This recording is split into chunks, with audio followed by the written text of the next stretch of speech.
በጌታችን በመድኃኒታችን በኢየሱስ ክርስቶስ ስም ሰላም ጸጋ ፍቅርና አንድነት በያላችሁበት ይሁንላችሁ እያልኩ መልካሙን ሁሉ እየተመኘው ዛሬ ደግሞ እንግዲህ አንዳንድ ቅንጥብጣቢ መልእክቶችን ይዤ ወደ እናንተ መጣለሁ። እነዚህ መልእክቶች ምን ያሳያሉ? ከየት ወዴት እየሄድን ነው? ሙግቱ፣ ፍጅቱ፣ ክርክሩ ምን ውጤት ያመጣል? ወዴት ከፍታ ያደርሰናል? ወይስ አያይዞ ወዴት ጉድጓድ ይከተናል? የሚለውንም ብልህ ሰዎች እየመረመሩ መልካም መልካሙን ይቀስሙበታል እንደ ንብ። እንግዲህ ደግሞ ማስተዋል የተሳናቸው እውቀት የጎደላቸው ጠማማ መንገድን የመረጡ ደግሞ እንግዲህ እንደ ዝንብ ብስባሽና የማይሆን የማይጠቅመውን ነገር እየተመገቡ ሕይወታቸውን ያጎላሉ፣ ሕይወታቸውን ያጣሉ። ክብር ለእግዚአብሔር ይሁን። አንድ ነገር ብቻ ልበላችሁና ከዚያ ወደ ቀጥታ ወደ ትምህርቴ እሄዳለሁ። ምስሎችን እያየን ነው የምንማማረው። ምስሎች፣ ቪዲዮዎች ይታያሉ። ከቪዲዮዎቹ ተነስተን ነው ትምህርትና ምክር የምናደርገው። እስቲ ከመጽሐፍ ቅዱስ ግን አንድ ቃል ላውጣና ላንብብላችሁ። የማቴዎስ ወንጌል ምዕራፍ 16 ቁጥር 26 ልብ በሉልኝ። በጣም ምርጥና ወርቃማ ቃል ነው። የሚገርም ቃል ነው። ሕይወትን የሚገዛ ሕይወትን የሚስብ በአንድ ነገር ላይ ልብን የሚያሳርፍ ቃል ነው። አምነን ወደን ፈቅደን ይህ ብቻ ብለን የምንቀበለው ትምህርት ነው። ክብር ለስሙ ይሁን። እንዲህ ይላል የማቴዎስ ወንጌል ምዕራፍ 16 ቁጥር 26 ሰው ዓለሙን ሁሉ ቢያተርፍ ነፍሱንም ቢያጎድል ምን ይጠቅመዋል? ወይስ ሰው ስለ ነፍሱ ቤዛ ምን ይሰጣል? አያችሁ?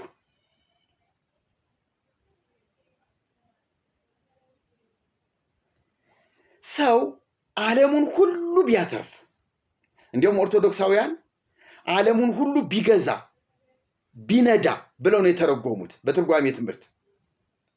እንደነሱ አባባል ብንሄድ ሰው ዓለሙን ሁሉ ቢገዛ ቢነዳ፣ እንደ ጌታችን ንግግር ዓለሙን ሁሉ ቢያተርፍ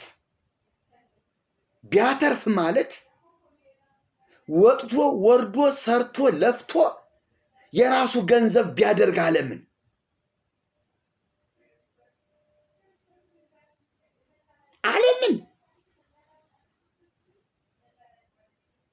ምንም የቀረ ነገር ሳይኖር ዓለሙን ሁሉ ቢያተርፍ ነፍሱንም ቢያጎድል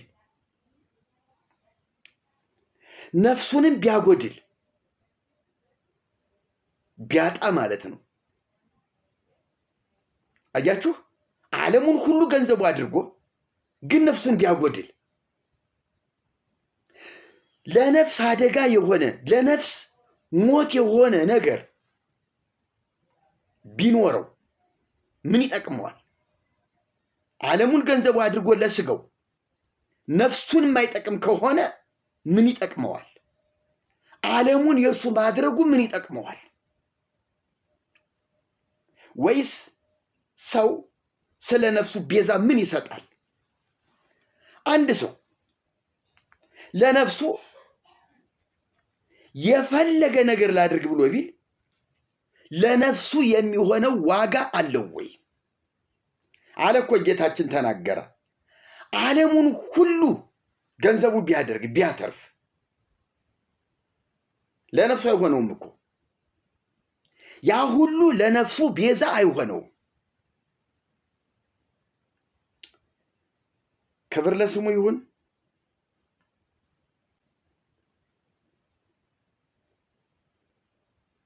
ልዑል አምላካችን እግዚአብሔር የተባረከ ይሁን። ይህ መልእክት ግልጽ መልእክት ነው። ይህ መመሪያ፣ ይህ ማስጠንቀቂያ፣ ይህ ብርቱ ቃል ከጌታችን ከኢየሱስ ክርስቶስ አንደበት የወጣው ይህ ማስተባበያ ወይም ልዩ ትርጉም የማይሰጠው እንዲህ ለማለት ፈልጎ ነው ተብሎ የማይባል ግልጽና ግልጽ መልእክት ነው። ነፍሱንም ቢያጎድል ምን ይጠቅመዋል? ወይስ ሰው ስለ ነፍሱ ቤዛ ምን ይሰጣል? መች ምን አለው? ለነፍሱ የሚሆን ዋጋ የለውም። ዓለም የሱ ቢሆን አንዲት ነፍሱን አይመዝንለትም። በነገራችን ላይ የነፍስ ዋጋ የላትም። ነፍስ ዋጋዋ ይህን ያህል ነው ተብሎ ለነፍስ ዋጋ አይተመንም። ለስጋ እኮ ብዙ ቤዛ ማድረግ ይቻላል።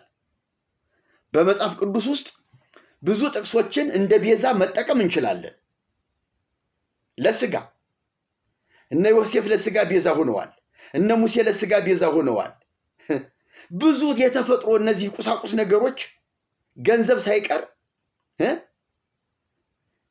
የኃጢአት ስሩ ገንዘብ መውደድ ነው የተባለበት የአመፃ ገንዘብ እንኳን ቤዛ ተብሏል። ለስጋ ቤዛ ሆኗል። ይሄ ቤዛ አይደለም የሚሰበከው። ቤዛ ለዚህ አይደለም ርዕስ ተይዞ የሚሰበከው። ተጨማሪ አንድ የሉቃስ ወንጌልን ላንብብላችሁና ጠቅለል እናድርገው። የሉቃስ ወንጌል ምዕራፍ 9 ቁጥር 25 ሰው ዓለሙን ሁሉ አትርፎ ራሱን ቢያጠፋ ወይም ቢያጎድል ምን ይጠቅመዋል ነው የሚለው። ሰው ዓለሙን ሁሉ ቢያተርፍ ዓለሙን ሁሉ የራሱ ቢያደርግ ጠቅልሎ የራሱ የግሉ ቢያደርግ ነፍሱን ቢያጎድል ራሱን ቢያጎድል ራሱን የሚለው ቃል በማቴዎስ ነፍስ ተብሎ የተገለጠው ማለት ነው። ምን ይጠቅመዋል? አያችሁ፣ ለነፍስ የሚሆን ነገር የለም። ለስጋ ግን ይሄው ዓለሙ ቤዛ ሊሆን ይችላል። ዓለሙ ጥቅም ሊሆን ይችላል። ዓለሙ ትርፍ ሊሆን ይችላል። ለነፍስ ግን ቤዛ የሚሆን የለም። በሰማያውያን ፍጥረታት በምድራውያን ፍጥረታት እግዚአብሔር የኔ በሚላቸው ቅዱሳን ሁሉ ቢሆን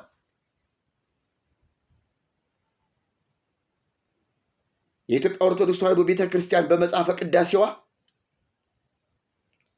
ወሶበ የእግዚአብሔር ከመይበቋ ለአድኅኖ ዓለም ደመ ነቢያት ቅዱሳን እምደመ አቤል ጻድቅ እስከ ደመ ዘካርያስ ወልደ በራኪው ፈነወ ለነ ወልዶ መድኅነ።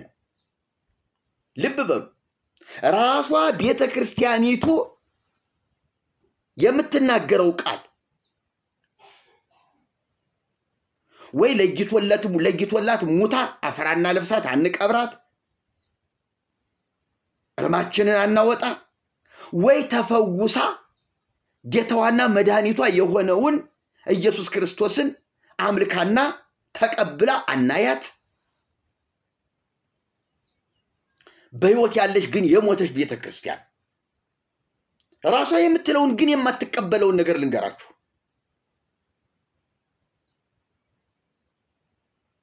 ወሶበሪ እግዚአብሔር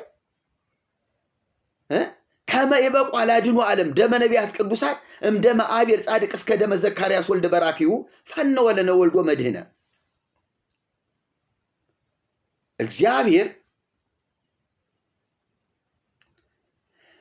የቅዱሳን ነቢያት ደም ልብ በሉ ከጻድቁ ከአቤል ደም ጀምሮ የብሉይ ኪዳን መጨረሻ እስከተባለው እስከ በራኪዩ ልጅ እስከ ዘካርያስ ድረስ የፈሰሰው የቅዱሳን ነቢያት ደም አያችሁ፣ ዓለምን ለማዳን እንዳልጠቀመ ባየ ጊዜ ያ ሁሉ ደም ከአቤል ጀምሮ ከዚያ ከጻድቁ ከየዋሁ እግዚአብሔር መስዋዕቱን የተመለከተለት ከሱ ጀምሮ እስከ ዘካርያስ ድረስ የቅዱሳን ነቢያት ደም ፈሶ ዓለምን ለማዳን እንዳልጠቀመ። ምን ማለት ነው? እንዳልጠቀመ ማለት ከንቱ ነው ማለት ነው። ለማዳን ከንቱ ነው። ራሳቸውንም አያድንም፣ ማንንም አያድንም። በግፍ መገደላቸው ከእግዚአብሔር ዋጋ ሊያሰጣቸው ይችላል። ራሳቸውን ግን የዘላለም ሕይወት ሊያሰጣቸው አይችልም። ዓለምን ለማዳን እንዳልጠቀመ ባየ ጊዜ ፈነወ ለነ ወልድ ወመድኅነ፣ መድኃኒት የሆነ አዳኝ የሆነ ቤዛ የሆነ ልጁን ላከልን።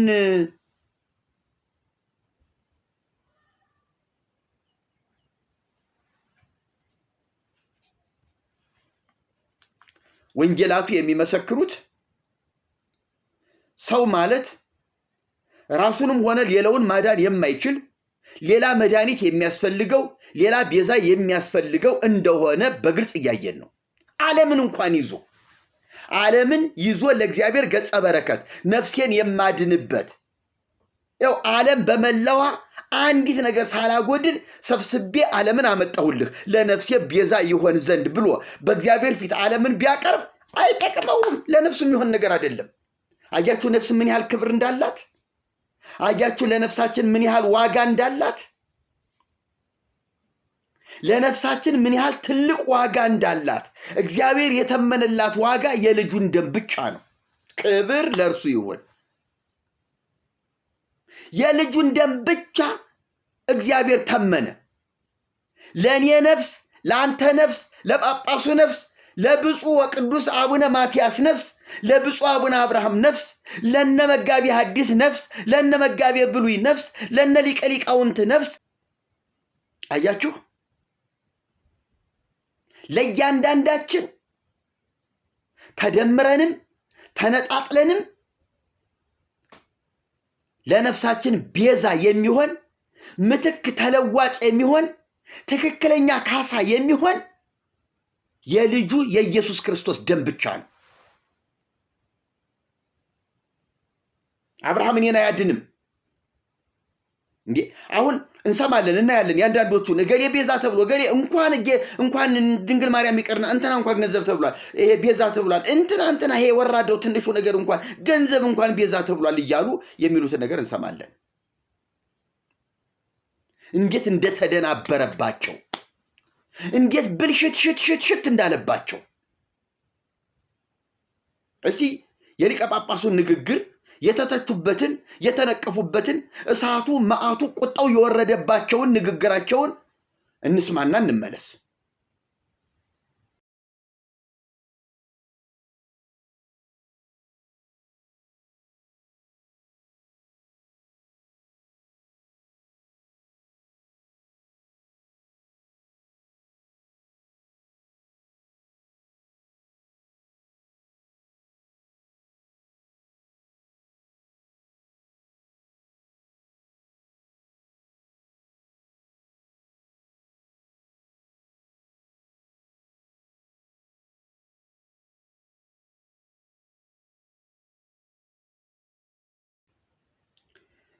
ጳጳሱ ያሉት ይሄንን ነው።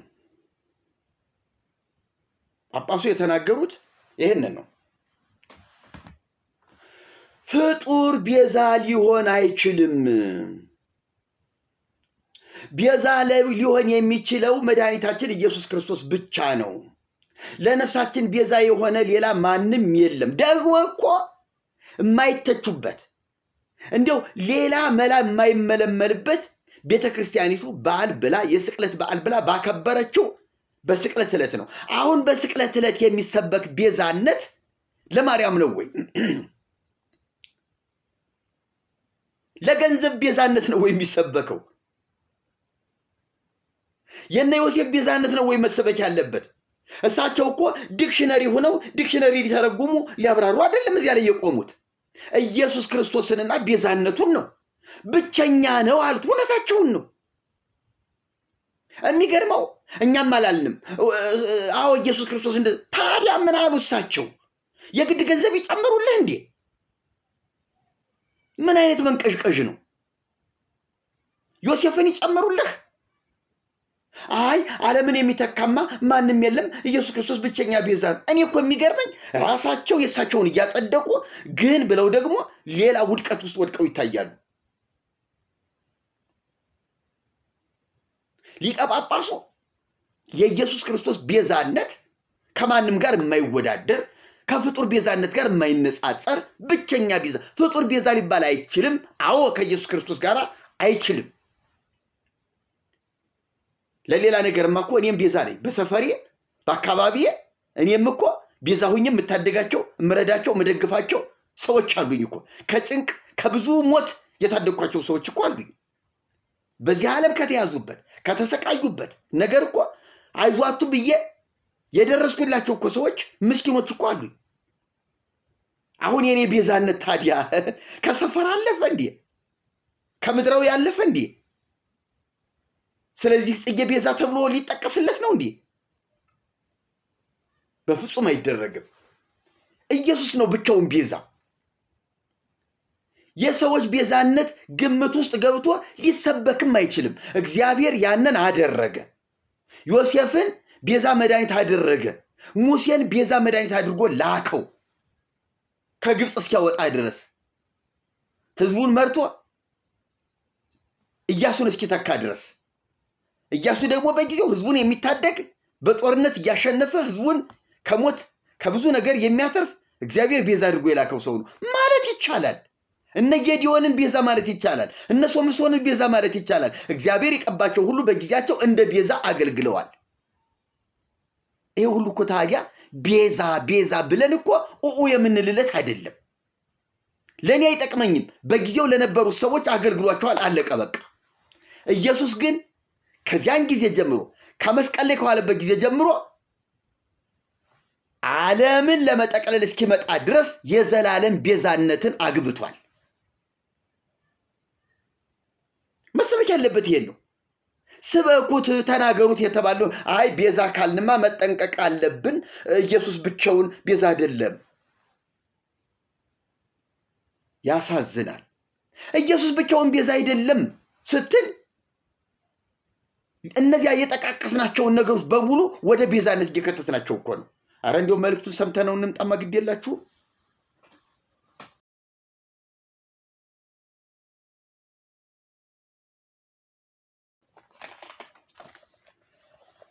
በጣም የሚያሳዝን በጣም የሚገርም በጣም የሚያሳፍር ንግግር ነው ይሄ ሰው የተናገረው። ጳጳሱ የተናገሩትን አዳመጠ፣ ሰማ፣ የጳጳሱን ንግግር ውድቅ አደረገና በጣም በጣም ምንፍቅና ነው፣ በጣም ነውር ነው ብሎ ነው የተናገረው። ግን ደግሞ ራሱ ያፈርሰዋል፣ ራሱ ይሽረዋል። እኛስ መቻል ቤተክርስቲያኒቱስ መቻል? ታዲያ ቤተክርስቲያኒቱ የእሳቸውን ንግግር ካመነችበት የእሳቸው ትምህርት ከክርስቶስ አንጻር ትክክል ነው ብለህ ለምን አታምንም? ለምን ወዲያ ወዲህ ትወዛወዛለህ?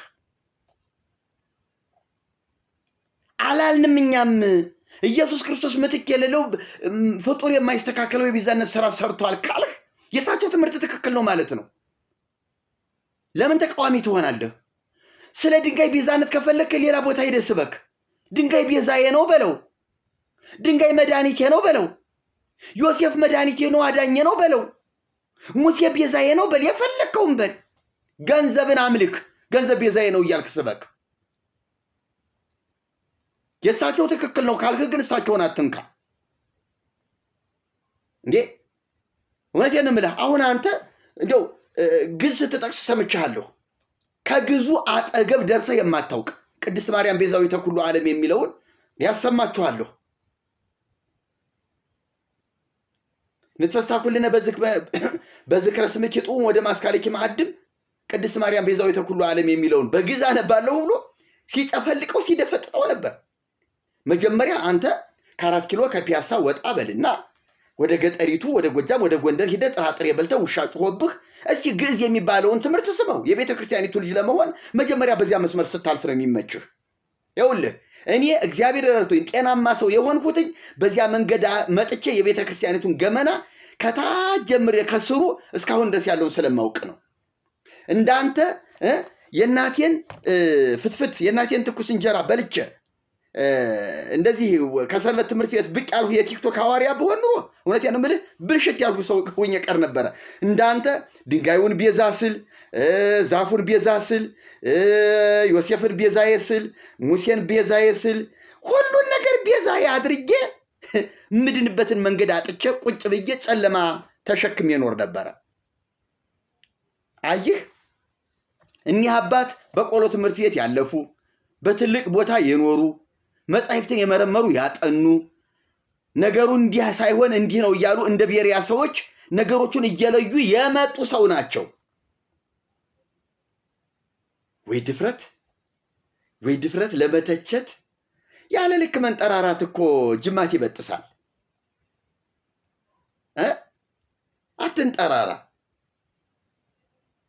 መጀመሪያ እውነቴን እምልህ ከአንድ ወርም በላይ ቢሆን መጽሐፍ ቅዱስን በሚገባ ማገላበጥ ማየት።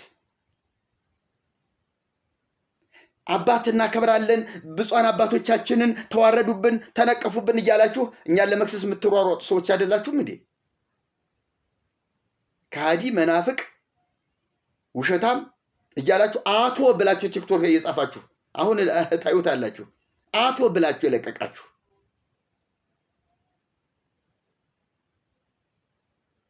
በጣም የምታሳፍሩ ሰዎች።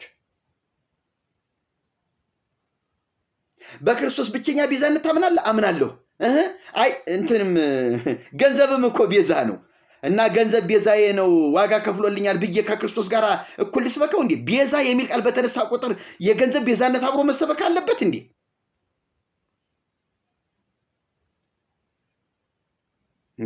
ነውር አይደለም እንዴ? ምን እንዳልክ ልንገርህ።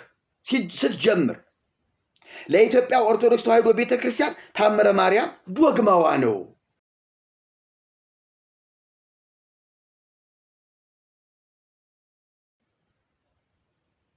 ይሄ የውድቀት ውድቀት፣ ይሄ የሞት ሞት፣ የድንቁርና ጥግ ታምረ ማርያም ዶግማዋ ነው።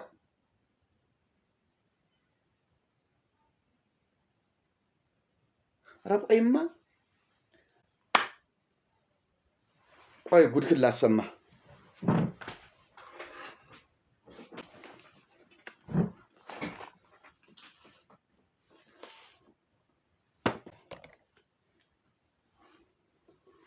ታምረ ማርያም ዶግማነቱን ላሳይህ።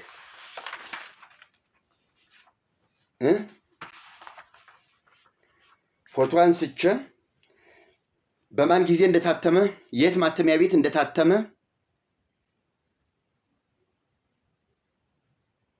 ገመናውና ውርደቱ ምን እንደሆነ ጉድክን ላሰማህ።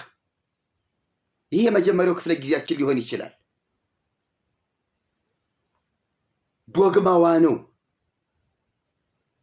ለኢትዮጵያ ኦርቶዶክስ ተዋሕዶ ቤተክርስቲያን ታምረ ማርያም፣ ነገረ ማርያም ዶግማዋ ነው።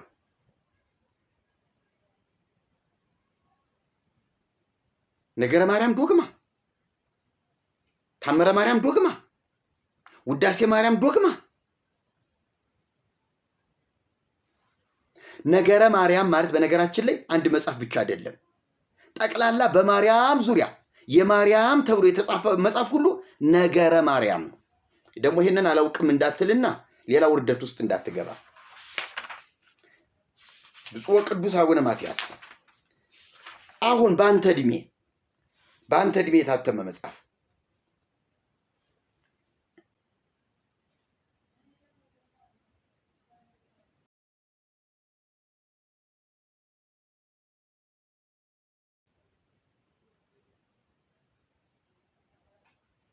ይኸውልህ፣ አንድ ነገር ልንገርህ። እኔ አሁን የሚገርምህ ነገር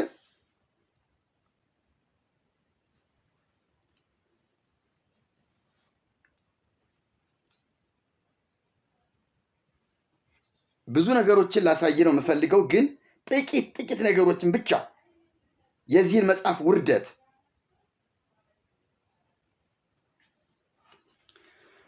ይኸውልህ። አሁን ጥቂት ነገሮችን አንድ ባንድ አሳይሃለሁ። ልብ ብለህ እንድታዳምጥ ወገኖቼ፣ እንድትታዘቡኝ። ቤተክርስቲያኒቱ የምታምነው ነገረ ማርያም ታምረ ማርያም የኢትዮጵያ ቤተክርስቲያን ዶግማ ነው ብሎ የተናገረው።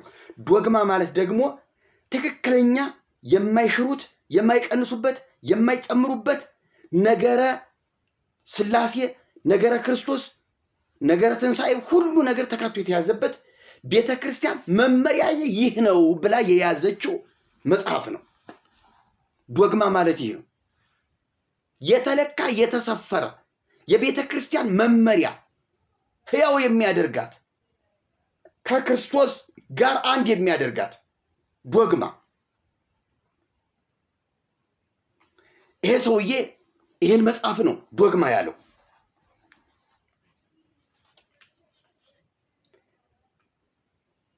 እመቤታችን ማርያም እግዝእትነ ማርያም ነበረትም ቅድመ ዓለም በህሊና አምላክ።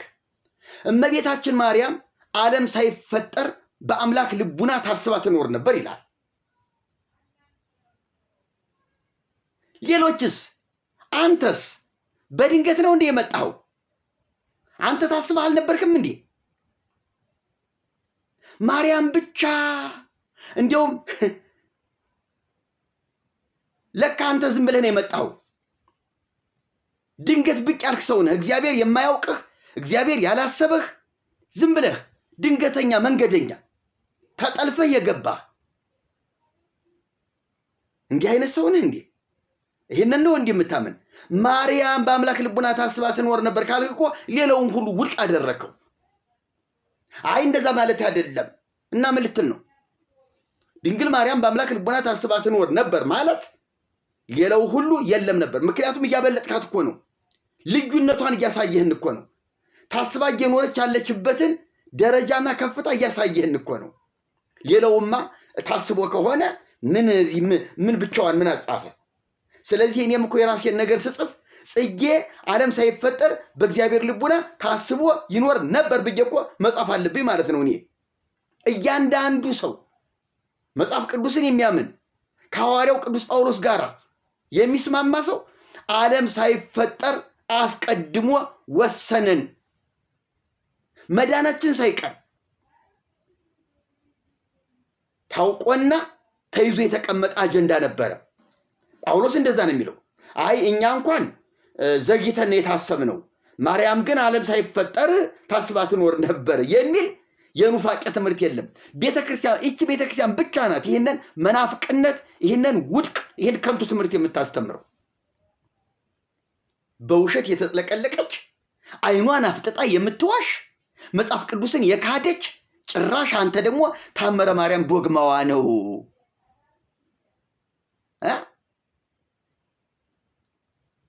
በጣም ይደንቃል። ታምረ ማርያም ዶግማዋ ነው የሚመረው ካለ መናፍቅ በደንብ አስተጋብታችሁ ንገሩት። ዋ እንዴት ቅዱስ ሐዋርያ ነህ እባክህ!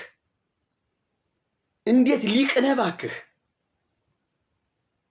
ይሄማ በጣም ይመረናል፣ በጣም ይጎመዝዘናል፣ በጣም ቋቅ ይለናል። ሰው ሚዲያ ላይ ወጥቶ እንደዚህ ኧረ በኢየሱስ ክርስቶስ ስም እንዴ! ስማ ልንገርህ፣ ቤተክርስቲያን እኮ የኮሜዲያን መፈልፈያ አይደለችም። የቀልደኞች መጫወቻ አይደለችም። ዝም ብላ የህዝብ መዝናኛ የሆነ ጋርደን አይደለችም። ቤተክርስቲያን እኮ ንጹህ ዘር የሚዘራባት፣ ንጹህ ዘርን የምታፈራ፣ ጌታዋን የምታውቅ፣ በጌታዋ የምትመራ ናት።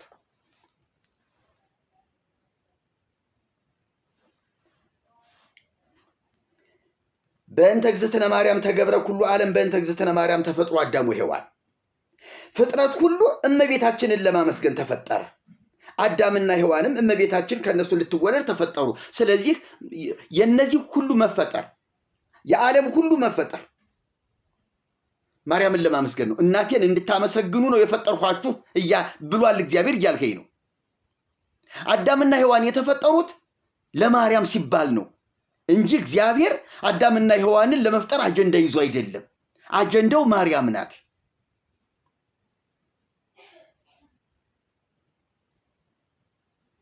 ይሄ የተግማማ ንግግር፣ ይሄ የተግማማና የተበላሸ ንግግር ገና ጉዱ ገና ገመነው ይወጣል።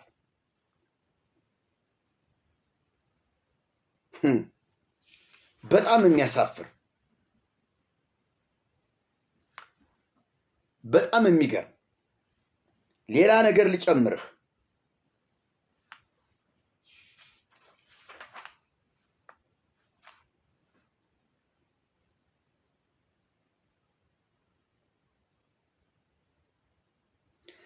እግዝእትነ ማርያም ውድስት በልሳነ ኩሉ ፍጥረት አክብርዋ ውሉደ ቤተ ክርስቲያን እስመ ኢኪ ቤዛክሙ ለኃጥአን።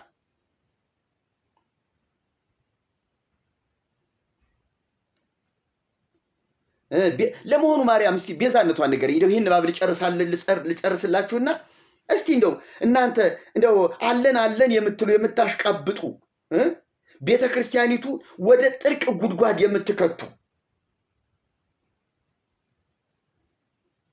የክርስትና ሐዋርያት ባለፉበት ያላለፋችሁ በዘራ ያዕቆብ የክደት ጥምቀት የተጠመቃችሁ የዘራ ያዕቆብ የክህደት ማዕበል ያጥለቀለቃችሁ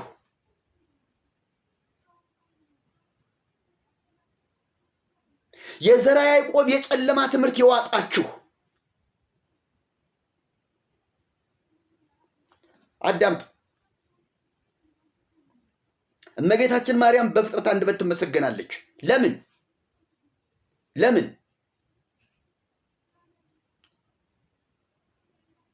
እግዚአብሔር አምላካችንን ያለህ የነበርህ የምትኖር ይገባሃል እያል ቅዱስ ቅዱስ እንለዋለን። እሷንስ ምን እንበል? ከሷ የተወለደውን ጌታ እናመሰግናለን። ከሷ ተወልዶ የተቤዠንን እናመልካለን። ከሷ በሷ በኩል መጥቶ ነፍሳችን የታደጋትን እንዘምርለታለን፣ እልል እንልለታለን። እርሷም ከኛ ጋር ሁና በሐዋርያትም ጉባኤ ተገኝታ ስታመሰግን እልል ስትል የነበረች ናት። ጌታዬ መድኃኒቴ ስትል የነበረች ናት።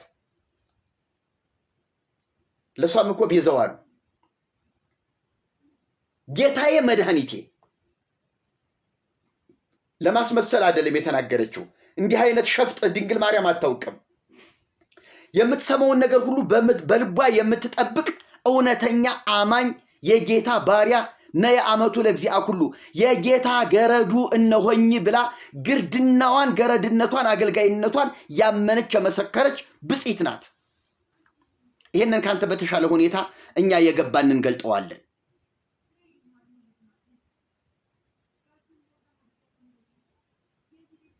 የቤተ ክርስቲያን ልጆች አክብሯት፣ ለእናንተ ለኃጥአን መድኃኒታችሁ ናትና።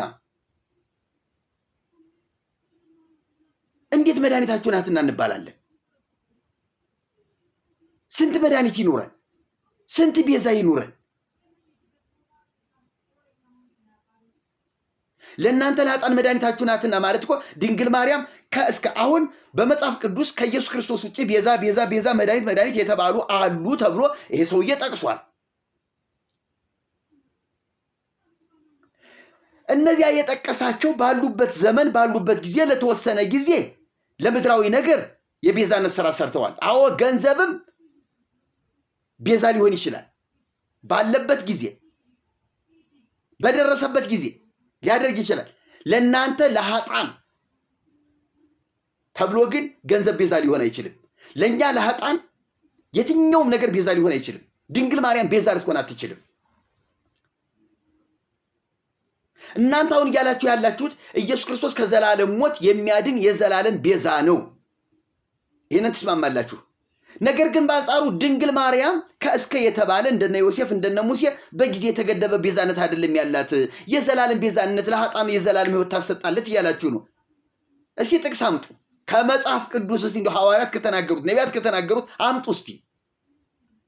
ነገሩ አንድ ሰው ምን አለ? ቅኔው ተሟጦ ቢያልቅበት ቅዳሴው ቢጠፋው ቀረርቶ ጨመረበት። አዎ የኦርቶዶክስ ካህናት ቅዳሴ ሲያጥብባቸው ዕውቀቱ ሲጠፋቸው አረገዳ ይሉ ይሆናል። አዎ መጋቢ ሐዲስ አይደሉ የተናገሩት? ስሟቸውማ ቴዲን አታውቁትም? የቴዲ ዘፈን ብለው የቴዲ ዘፈን ትዝ ይላችኋል? ኃጢአት ነው ብላችሁ አልፋችሁት ይሆናል እኮ እናንተ ጅሎቹ። አይድል እንዴ እናንተ ጅሎች ዘፈን እኮ ኃጢአት ነው ብላችሁ ይሆናል እና እየዘፈንኩ መንግስተ ሰማያት ልግባ? ዘፋኝነት እኮ ከእግዚአብሔር መንግስት እንዳንገባ ከሚከለክሉን አንዱ ነው። በቃ እርግጠኛ ሆኑ እሱ እንደማይገቡ አረጋግጡልን። ይኸው ያንተ ሊቅ ያንተ መምህር ዘፈንን የማይቃወሙ ዘፈንን የሚደግፉ ለዚያ ሁሉ ነጭ ልብስ ለብሶ ማተብ አስሮ ለተቀመጠ ለዚያ ሁሉ ህዝብ የዘፈን ደጋፊ የቴዲ አፍሮ ደጋፊ ሆነው ቁጭ አሉልህ። ውርደትህን ጉድህን ስማልኝ።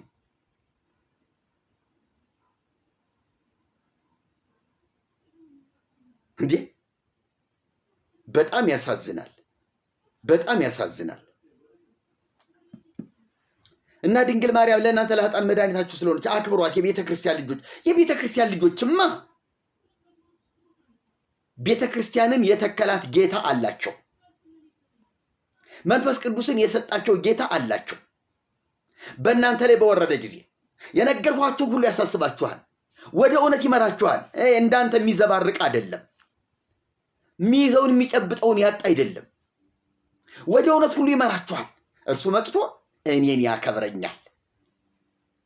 አያችሁ። አንተ ግን የምታወራው የቤተ ክርስቲያን ልጆች እመቤታችሁ ስለሆነች አክብሯት፣ ቤዛችሁ መድኃኒታችሁ ናትና ውሸት። በኢየሱስ ክርስቶስ ስም ይሄ ሐሳብ የተረገመ ይሁን፣ ይሄ ትምህርት የተረገመ ይሁን። በእውነት ነው የምልህ ለብዙ ለሚድኑ ሰዎች ምክንያት እየሆንከኝ ስለሆነ ወደ ወንጌል ለሚመጡ ወደ ክርስቶስ ለሚመጡ ሰዎች ያንተን የክደትና የኑፋቄ ትምህርት በማዋረድና በማንኮታኮት ብዙ ሰዎችን የማተርፍበት የወንጌል አገልግሎት እየከፈትክልኝ ስለሆነ ከልብ አከብርሃለሁ። መጀመሪያ ጨምርበት። አንተ ጠፋህብኝ እንጂ ሌሎችን ሳድንበታለሁ።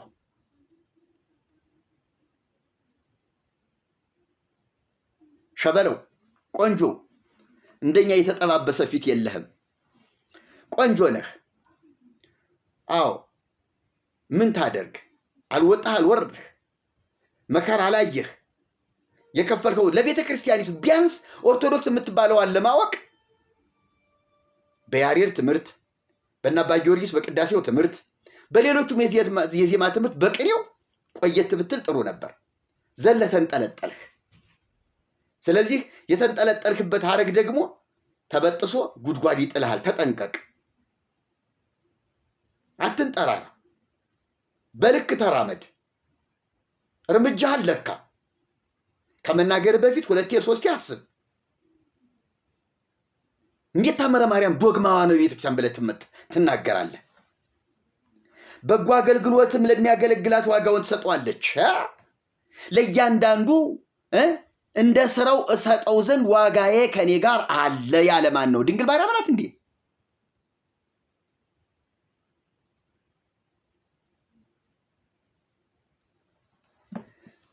ምን አይነት መታወር ነው? ሳትጠራጠሩ በፍጹም ልባችሁ እመኑባት፣ እሷ መድኃኒታችሁ ናትና በኢየሱስ ክርስቶስ ስም። ጌታዬ መድኃኒቴ ያለችው ነው መድኃኒታችን። ፍጹም ዋጋችንን የሚሰጠን ኢየሱስ ክርስቶስ ብቻ ነው። እሷ እንደኛ ዋጋዋን የምትቀበል በደከመችው ድካም፣ ባገለገለችው አገልግሎት እንደ ስራዋ በወጣችበት በወረደችበት በግብጽ በተንከራተተችበት ሁሉ ዋጋ አላት። ዋጋ አላት። የተባረከች ናት።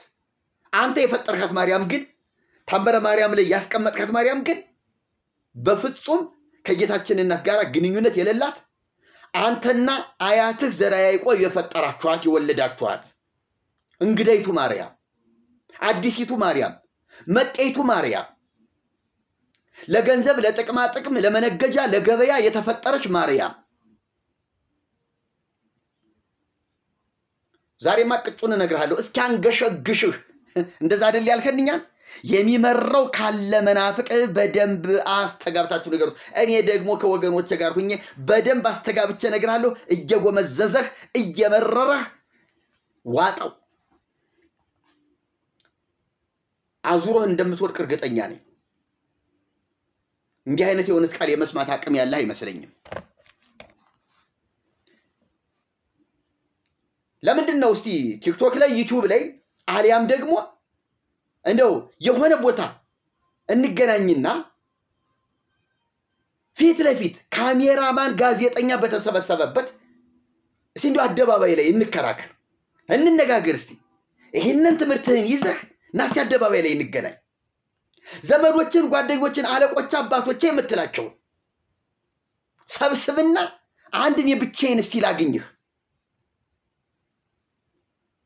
ሌሎች ጓደኞችን ዝም በሉ ነው የምላቸው።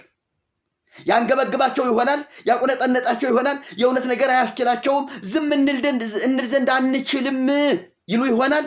ግን በሚችሉበት መንገድ አስታግሽ አንተና ዘር ማንዘር ተሰብስባችሁ ነው ቦታ እስኪጠባችሁ ድረስ ኑ።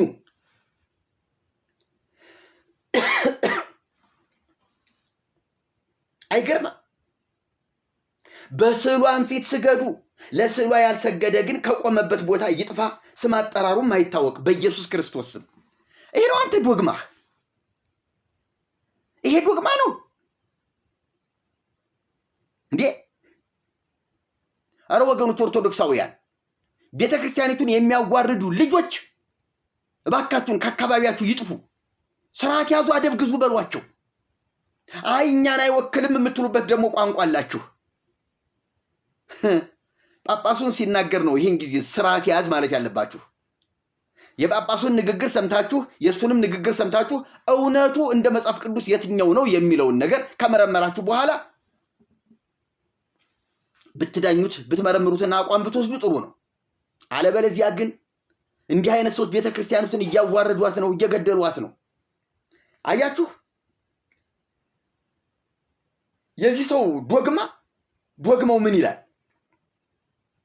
በስዕሏን ፊት ስገዱ ወቅድመ ስዕላ ስግዱ። እርግጠኛ ነኝ እቺን ግዕዝ ቃል አያነባትም እንደው ከኔ እየሰማ ካላጠና በስተቀር። ወቅድመ ስዕላ ስግዱ ዘኢሰገደ ስዕላት ይደምሰስ ምቋሙ ወይታወቅ ዝክረ ስሙ ወይበሉ መላእክተ ሰማይ ኩሎሙ አሜን። በስዕሏን ፊት ስገዱ፣ ለስዕሏ ያልሰገደ ግን ከቆመበት ቦታ ይጥፋ፣ ስም አጠራሩም አይታወቅ። ዶግማው ተሰበከ፣ ዶግማው ተነገረ፣ ዶግማው ተብራራ፣ ተተረጎመ። እግዚኦ ማረነ ክርስቶስ። ከዚያስ በሰማይ ያሉ መላእክትም ይደረግ ይሁን ይበሉ። መላእክት ለእንዲህ አይነት ርካሽ ነገር ካንተ ጋር አይስማሙም። ለእንዲህ አይነት የወረደ ነገር መላእክት ካንተ ጋር አይተባበሩ። ቅዱሳን መላእክት እግዚአብሔር የሚልካቸው የዘላለም ሕይወትን ይወርሱ ዘንድ ላላቸው ሰዎች እንዲያገለግሉ ነው። እንዳንተ ላለው ከመጡ ለቁጣ ለቅስፈት ነው የሚመጡት። አሜን ሊሉ አይመጡም።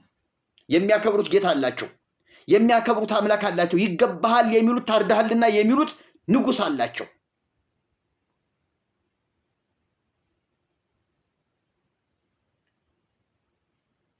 ይሄንን በደንብ ልታውቀው ይገባል። ይሄንን አስምርበት። ሌላው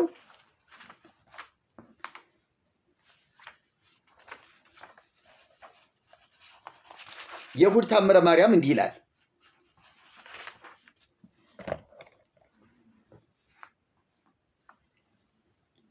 ልብ በሉ፣ ንባቡን ላንብብላችሁ። ከዚያ በኋላ ይህንን ጎረምሳ ጠይቁልኝ። አስቀድመን እንደተናገር እንግዲህ ወደ ኋላ የተናገረው ነገር አለ። በእርግጥ አንድ ክፍል ጨምርላችሁ። ለክርስቲያን ሁሉ የእመቤታችንን ታምር መስማት ቀላል አይምሰለው። ወይምሰል ለኩሉ ክርስቲያናዊ ቀሊለ ሰሚያ ታምሪሃ ለማርያም እስመ አቢይ ወክቡር ውእቱ ወያጽሩ ሰሚወቱ እዱ አንስት ከመይባው ውስተ ግዘት። ለክርስቲያን ሁሉ የእመቤታችንን ታምር መስማት ቀላል አይምሰለው፣ ከባድ ነው። እግዚኦ ከባድ ነው፣ ቀላል አይምሰለው። የከበረ ገናና ነውና ይሄን ጉድ መስማት፣ ይሄን ገመና መስማት፣ የእርግማንን ቃል የተሞላ የጥፋትን ቃል የተሞላ እባካችሁ መላእክት ሆይ በዚህ ነገር ተባበሩና አሜን በሉ የሚል መላእክትን ሁሉ ለእርግማን የሚጠራ የእርግማን መጽሐፍ።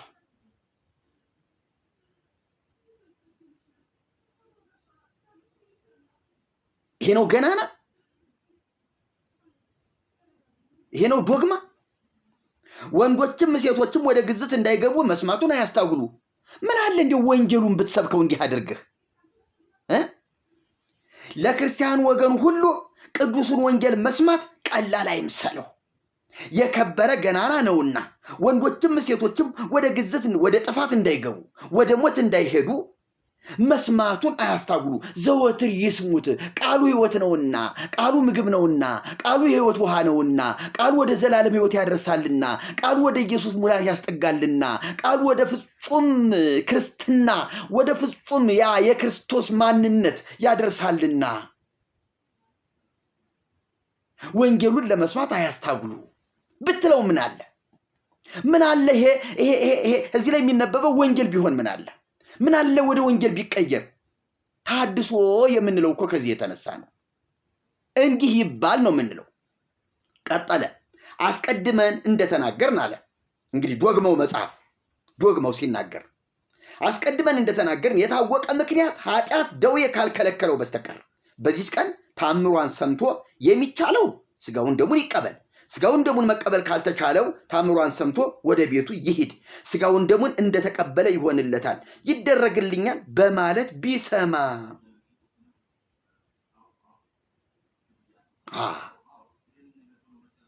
አያችሁ፣ ሁለት ነገር ተቀመጠ እዚህ ላይ። በዚህች ዕለት ማለት እሑድ ቀን ማለት ነው። እሑድ ቀን እና የማርያም 33 በዓላት አሉ። በእነዚያ ቀናት በዚህች ዕለት የእመቤታችንን ታምሯን ሰምቶ የቻለ ስጋውን ደሙን ይቀበል፣ ካልቻለ ግን ታምሯን ሰምቶ ወደ ቤቱ ይሄድ። ለምን ካልቻለ? ምክንያቱም መቁረብ ከባድ ነው። በቤተ ክርስቲያኒቱ ቅዱስ መሆን ንጹህ መሆን እጅግ እጅግ እጅግ ትልቅ ንስሐ ገብቶ በጣም ጻድቅና ቅዱስ ሆኖ መቅረብ ነው የሚፈለገው። መቼም እኮ አይሆንም ቅዱስ በእግዚአብሔር ምሕረትና ቸርነት ይገበኛል ለኔ ለኃጢአተኛው ለኔ ለደካማው የሚያስፈልገኝ ብለን ነው እንጂ የምንቀርብ ወደ ጌታ። ለኃጢአተኞች የሚሆን ተብሎ የተሰጠን ለኃጢአተኞች ነው እንጂ ለጻድቃን ስለ አይደለም። እኔ ለጻድቃን ይመጻይኩ እጸው ጻድቃን ለንስሐ አላህጣነ አላህጣነ ለንስሐ። እኔ ጻድቃንን ልጠራ አልመጣሁም ኃጥአንን ለንስሐ ልጠራ እንጂ ነው ያለው።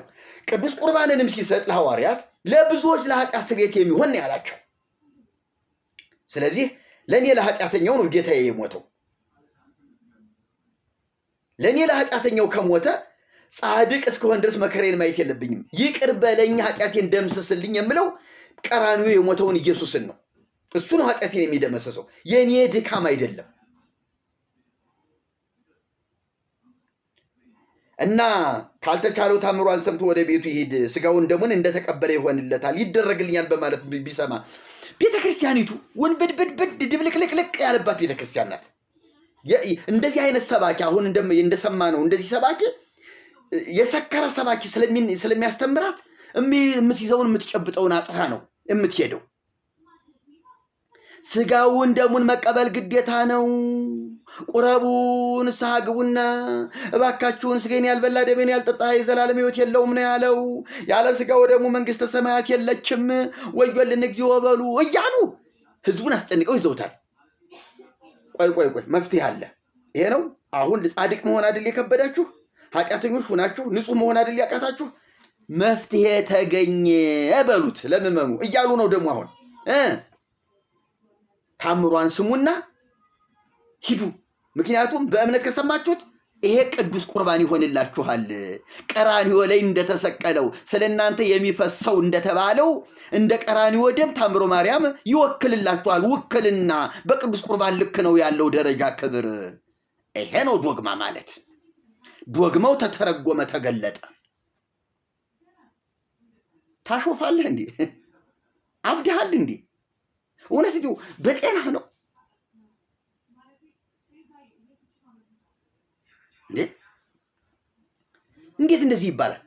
የተወደዳችሁ ክርስቶስ ቤተሰቦች ይህንን ጉዳይ በቀላሉ ስለማናየው ለብዙዎቹ እንዲዳረስ ሼር ኮፒ ልክ በማድረግ አሁን ለጊዜው ገድለ ክርስቶስ ሰምራን ቆየት በማድረግ በዚህ ጉዳይ ላይ በግልጽ ወንጌል የሆነ ትምህርት ሌሎችን ደግሞ ቆራርጦ የሚጥል ሰይፍ የሆነ የእግዚአብሔር ቃል ይዘን እንዘምታለን፣ እንገባለን። አሁን ነገሩ እየከረረ መጥቷል። ነፍሳትን እነሱ ለመግደል፣ ነፍሳትን ለማደንዘዝ፣ ህይወትን ለማጥፋት ይሄን ያህል ከታገሉ እኛ ደግሞ ነፍሳትን ለማዳን ከጥልቁ ለማውጣት ከነሱ ከዚያ ከረከሰ ትምህርት ነፃ ለማውጣትና ለመማረክ የህይወትን ቃል ይዘን መዝመት አለብን። ካሁን ጀምሮ በጌታዬ በመድኃኒቴ በኢየሱስ ክርስቶስ ስም ነው መይዛችሁ ይሄንን መልእክት ወደሚደርስበት ቦታ ሁሉ አድርሱ። ገንዘብ ከፍላችሁ የምታባዙበት መንገድ ካለ አባዙት። በየራሳችሁ ሚዲያ ባካችሁ ልቀቁት፣ ሼር አድርጉት፣ ኮፒ አድርጉት፣ ላይክ አድርጉት። ህዝብ ለማዳን ምን አለ ዋጋ ብንከፍል? እግዚአብሔር ይባርካችሁ። እኔን ለደረሰብኝ ድካም ለደረሰብኝ ፈተና አይዞ ከጎንህ ነን እያላችሁ እየረዳችሁኝ አይደለ? ጸጋ ይብዛላችሁ። በረዳችሁኝ ልክ በርትቼ የምናገረው ስላበረታችሁኝ ነው እንደዚህ ጨክኝ የምናገረው እንጂ በቤቴ ጉዳይ በቤቴ ፈተና ተጠምጄ አንገቴን ደፍቼ የሚኖር ሰው ነበርኩ። በትልቁም በትንሹ በልካችሁ ከጉድለታችሁ ከትዳራችሁ እኔን ለመደገፍ እጃችሁን የዘረጋችሁ ሕያውና ልዑል አምላክ ሞልቶ በሚትረፈረፈው መስፈሪያው ሰፍሮ ይስጣችሁ። ልክና መጠን የሌለውን ጸጋውን ያብዛላችሁ። ከዚህ አገልግሎት ጋር በእጅጉ በትልቁ በሰፊው ልትቆሙ ይገባል። ተባረኩልኝ። ይህ ትምህርት ይቀጥላል። እንደ ክፍል 2 በሚቀጥለው መጣበታለሁ። እግዚአብሔር ይባርካችሁ። ይሄ ታምረ ማርያም ዶግማ ነው የተባለው ዶግማውን እንደ ጉድ እናየዋለን። አመሰግናለሁ።